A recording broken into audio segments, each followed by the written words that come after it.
Hello friends, welcome to crazy ji के trick.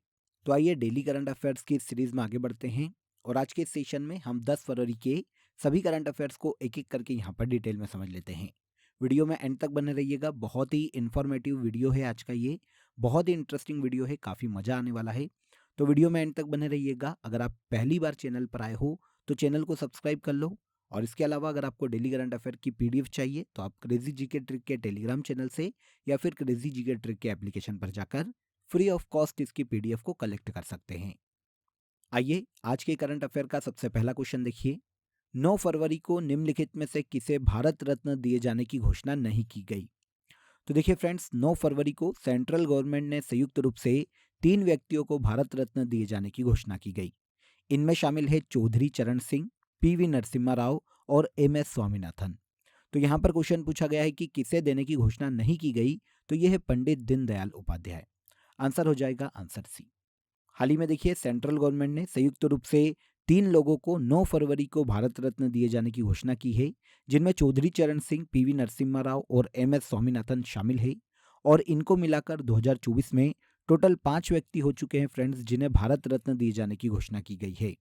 सभी की बात करेंगे, लेकिन ये समझ लीजिए पहले कि इनके पहले जो 5 व्यक्तियों को दिया जाना है 2024 में जो घोषित किए गए हैं, इनके पहले भारत रत्न प्राप्त व्यक्तियों की संख्या 48 थी। 2024 में ही कर्पूरी ठाकुर उन 50वें व्यक्ति थे जिन्हें भारत रत्न दिए जाने की घोषणा की गई और 50वें व्यक्ति बने लाल कृष्ण आडवाणी। अब संयुक्त रूप से 3 और व्यक्तियों को दिया जा रहा है भारत रत्न, घोषित किया गया है। यह है पूर्व प्रधानमंत्री पीवी नरसिम्हा राव, किसान नेता और पूर्व प्रधानमंत्री चौधरी चरण सिंह और भारत में ग्रीन रिवॉल्यूशन के जनक है एम एस स्वामीनाथन। इन तीनों को ही भारत रत्न दिया जाएगा।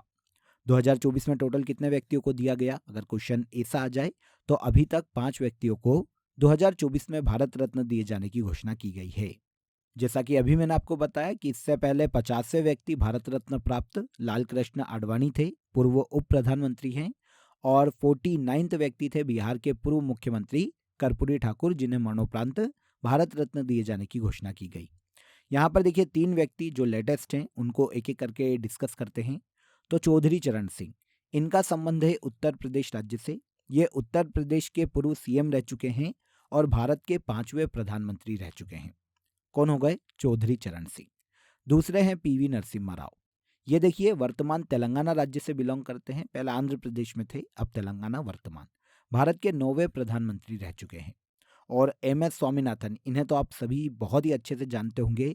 ये भारत में कृषि वैज्ञानिक हैं, तमिलनाडु से बिलोंग करते हैं और भारत में हरित क्रांति के जनक है। इन्हीं के प्रयासों से भारत में ग्रीन रिवॉल्यूशन काफ़ी प्रसिद्ध हुआ, काफ़ी सक्सेसफुल हुआ।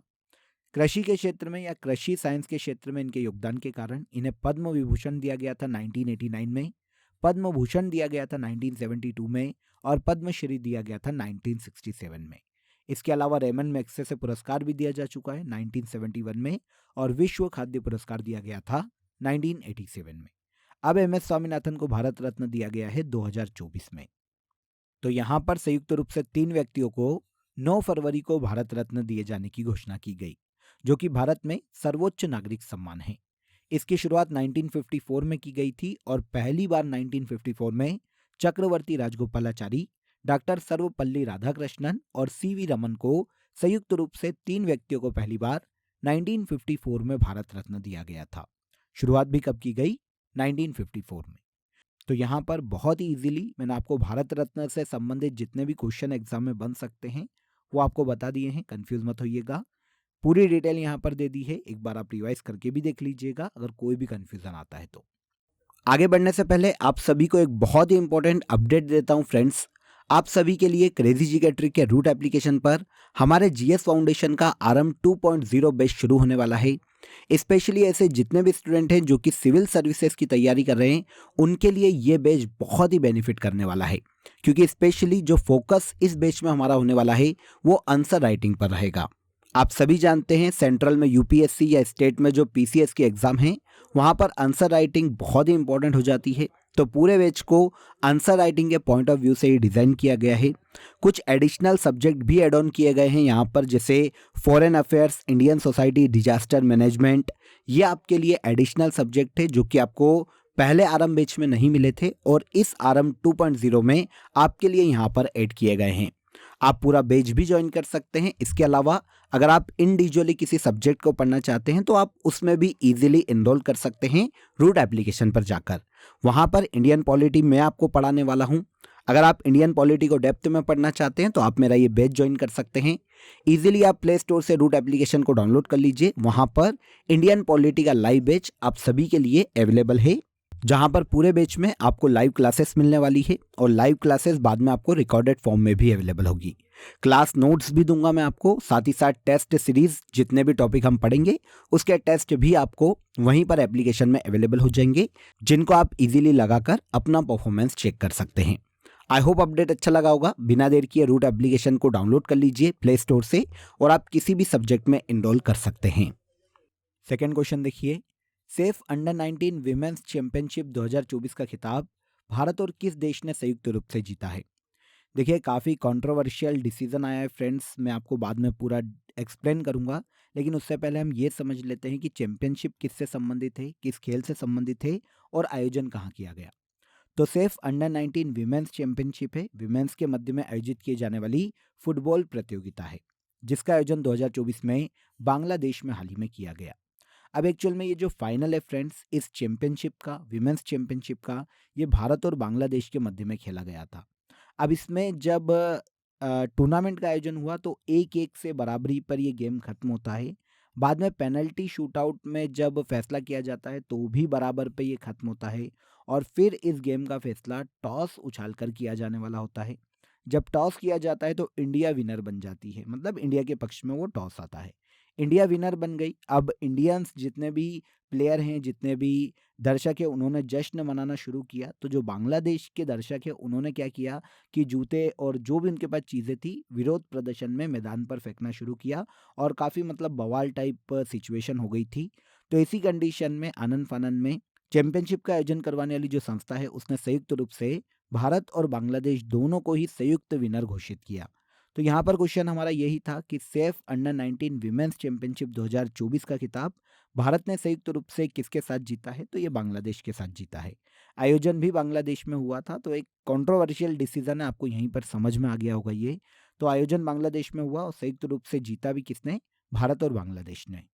दोनों देशों के विजेता बनने के बाद ये भारत का दूसरा खिताब है और बांग्लादेश का चौथा खिताब है। यहाँ पर इस टूर्नामेंट की बात करें फ्रेंड्स तो ये साउथ एशिया देशों के मध्य में आयोजित होने वाली फुटबॉल प्रतियोगिता है, जिसकी शुरुआत 2018 में की गई थी और 2024 में इसका आयोजन किया गया बांग्लादेश में। सेफ अंडर 19 विमेंस चैंपियनशिप है ये 2024 की, बांग्लादेश में आयोजन किया गया और संयुक्त रूप से विनर रहे इंडिया और बांग्लादेश की फुटबॉल टीम। ओके, इसके बाद आइए, भारत के किस खिलाड़ी को स्विट्जरलैंड के जंग फ्राउजोक में मशहूर आइस पैलेस में पट्टिका लगाकर सम्मानित किया गया। देखिए स्विट्जरलैंड का एक शहर है फ्रेंड्स जंग फ्राउजोक नाम का। यहाँ पर बहुत ही फेमस एक प्लेस है, इसका नाम है आइस पैलेस। यहाँ पर भारतीय भाला फेंक खिलाड़ी नीरज चोपड़ा की एक प्लेक लगाई गई है, एक पट्टिका लगाई गई है और पट्टिका लगाकर जेवलिन थ्रोअर नीरज चोपड़ा को सम्मानित किया गया है। आंसर हो जाएगा आंसर डी। पट्टिका नॉर्मली किसी के भी सम्मान में लगाया जाने वाला एक चिन्ह है, आप इसको ऐसे समझिए। मतलब किसी भी व्यक्ति या उसकी उससे रिलेटेड जो भी घटना है उसकी याद में उसको सम्मानित करने के लिए एक प्लेक लगाया जाता है, कहीं पर भी एक पट्टिका लगाई जाती है। तो ये लगाई गई है स्विट्जरलैंड के जंग फ्राउजोक में, यहाँ पर मशहूर आइस पैलेस में। किसकी लगाई गई, तो नीरज चोपड़ा की लगाई गई। भारत के भाला फेंक खिलाड़ी है, इनकी उपलब्धियों को याद करते हुए इन्हें इस पट्टिका से सम्मानित किया गया। आपको यहाँ पर ये इंटरेस्टिंग फैक्ट पता होना चाहिए कि भारत के नीरज चोपड़ा ही स्विट्जरलैंड के फ्रेंडशिप एम्बेसडर के भी पद पर है। मतलब इन्हें स्विट्जरलैंड का फ्रेंडशिप एम्बेसडर बनाया गया है, भारत और स्विट्जरलैंड के मध्य में रिलेशन को फ्रेंडली बनाए रखने के लिए। और जंग फ्राउजोक की बात करें तो स्विट्जरलैंड का एक प्लेस है जिसे यूरोप का शिखर कहा जाता है। अब यहाँ पर हम पर्टिकुलर बात कर लेते हैं एक बार नीरज चोपड़ा की। कहाँ से बिलोंग करते हैं, भारत के हरियाणा राज्य से हैं और बहुत ही फेमस जेवलिन थ्रोअर हैं। टोक्यो ओलंपिक में गोल्ड जीता है इन्होंने और जेवलिन थ्रो में गोल्ड जीतने वाले भारत के एकमात्र खिलाड़ी हैं और विश्व एथलेटिक्स में 2023 में गोल्ड जीतने वाले भारत के पहले खिलाड़ी हैं। इन्हें खेलों के क्षेत्र में इनके योगदान के कारण 2018 में अर्जुन अवार्ड दिया गया था। 2021 में मेजर ध्यानचंद खेल रत्न पुरस्कार दिया जा चुका है और 2022 में इन्हें पद्मश्री से भी सम्मानित किया जा चुका है। कौन है ये? नीरज चोपड़ा। विश्व दलहन दिवस 2024 की थीम क्या है? देखिए, पहले तो ये पता कर लेते हैं कि वर्ल्ड पल्सेस डे मनाया कब जाता है। तो ये मनाया जाता है हर साल 10 फरवरी को। 2024 में pulses nourishing soil and people 2024 के वर्ल्ड पल्सेस डे की थीम है। आंसर ए करेक्ट हो जाएगा। इसकी शुरुआत देखिए यूनाइटेड नेशन के फूड एंड एग्रीकल्चर ऑर्गेनाइजेशन के द्वारा 2019 में की गई थी और 2019 से हर साल 10 फरवरी को वर्ल्ड पल्सेस डे के रूप में मनाया जा रहा है। थीम जैसा कि अभी हमने डिस्कस किया, pulses nourishing soil and people 2024 में विश्व दलहन दिवस की थीम है। पूरे वर्ल्ड में दालों के फायदे के प्रति, उनके महत्व के प्रति लोगों को जागरूक करने के उद्देश्य से हर साल 10 फरवरी को विश्व दलहन दिवस के रूप में मनाया जाता है। तो डे कब मनाया जाता है, सबसे ज़्यादा इंपॉर्टेंट यही है और थीम भी मैं आपको बता चुका हूं, दोनों को याद रखिएगा। नेक्स्ट क्वेश्चन पर आइए।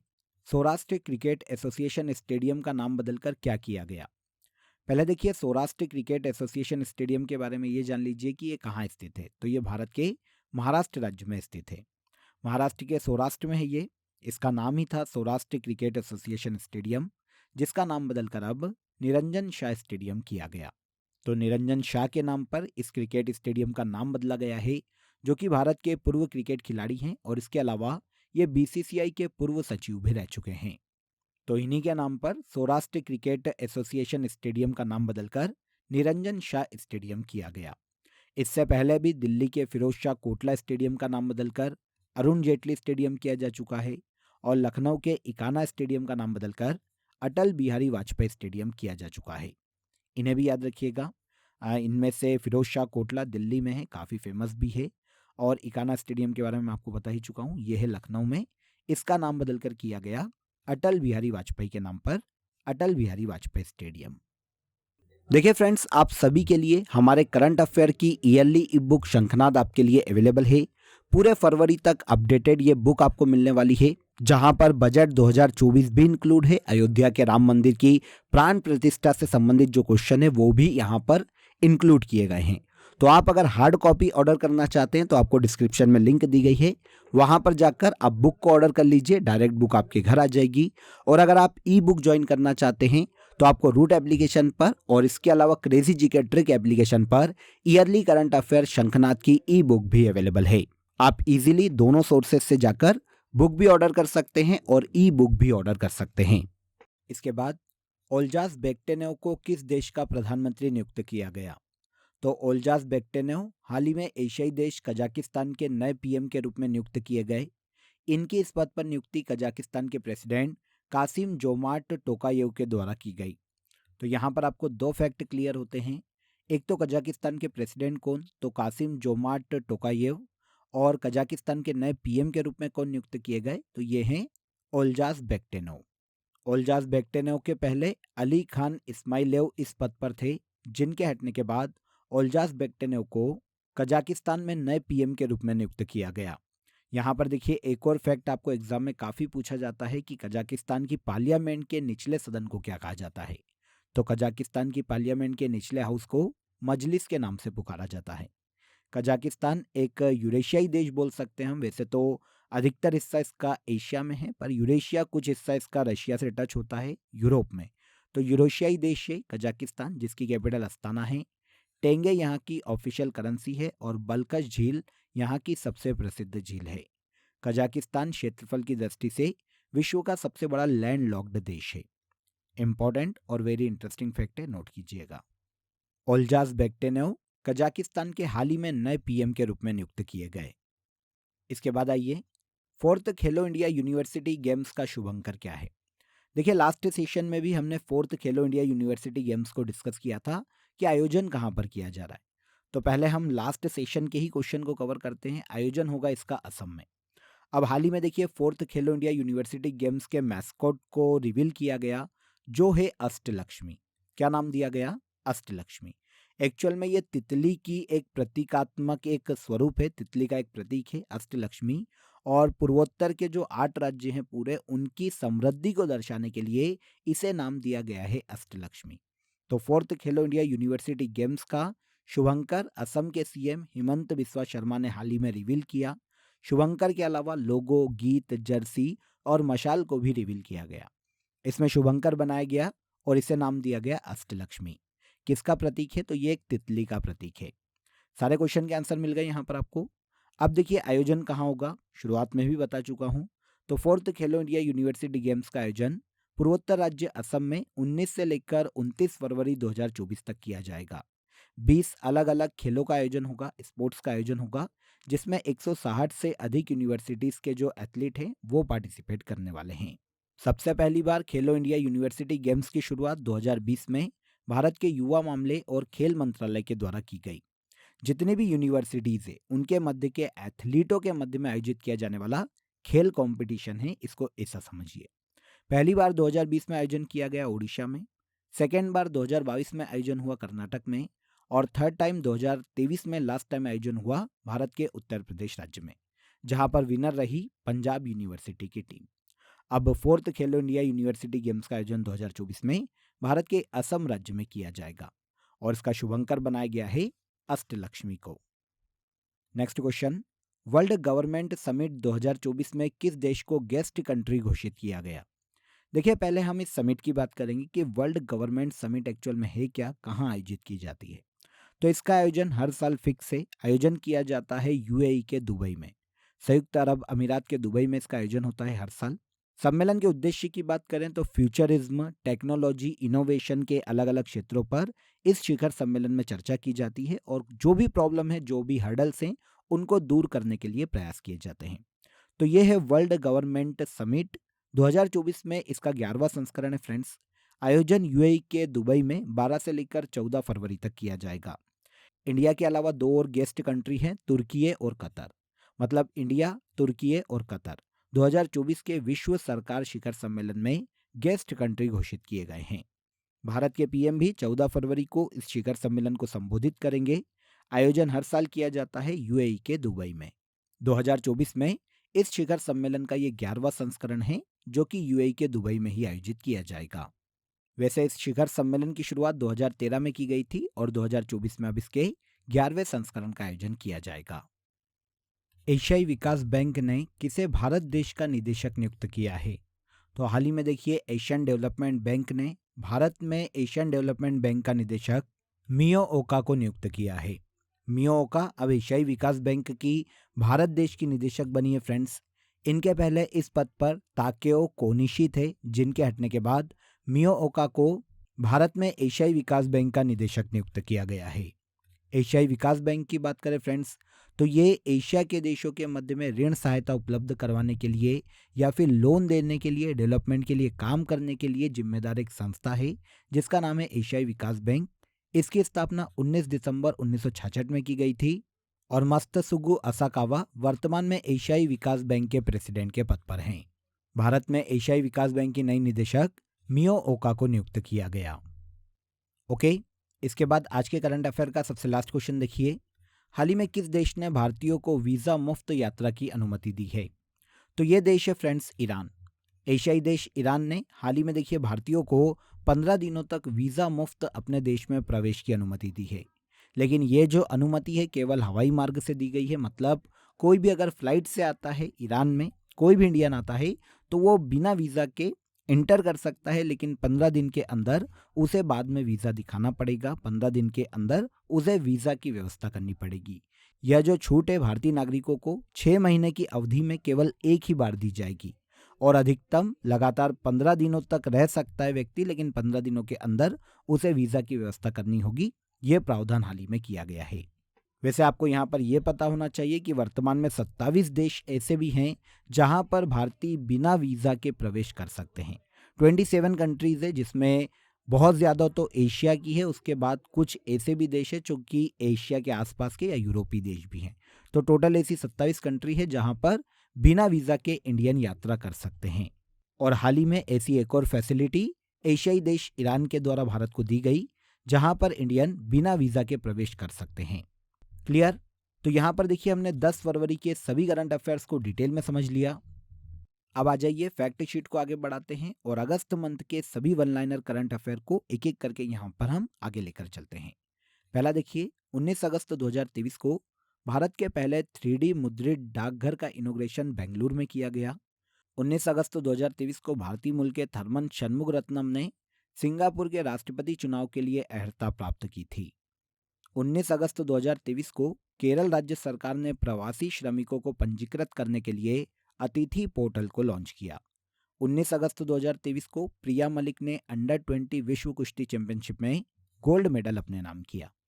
आगे 20 अगस्त 2023 को लगातार अंडर 20 विश्व खिताब जीतने वाली पहली भारतीय पहलवान अंतिम पंघाल बनी।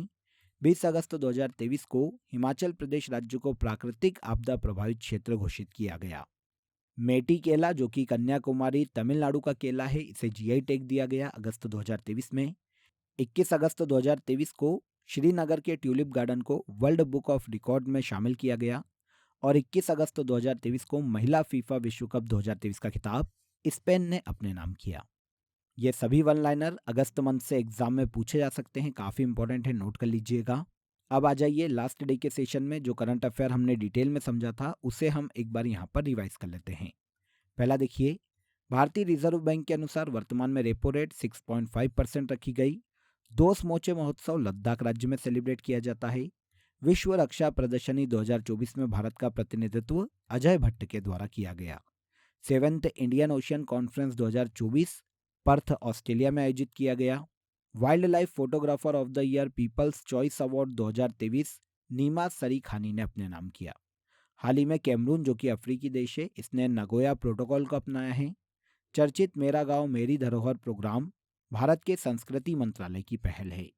आगे आ जाइए, 4th खेलो इंडिया यूनिवर्सिटी गेम्स का आयोजन असम राज्य में किया जाएगा।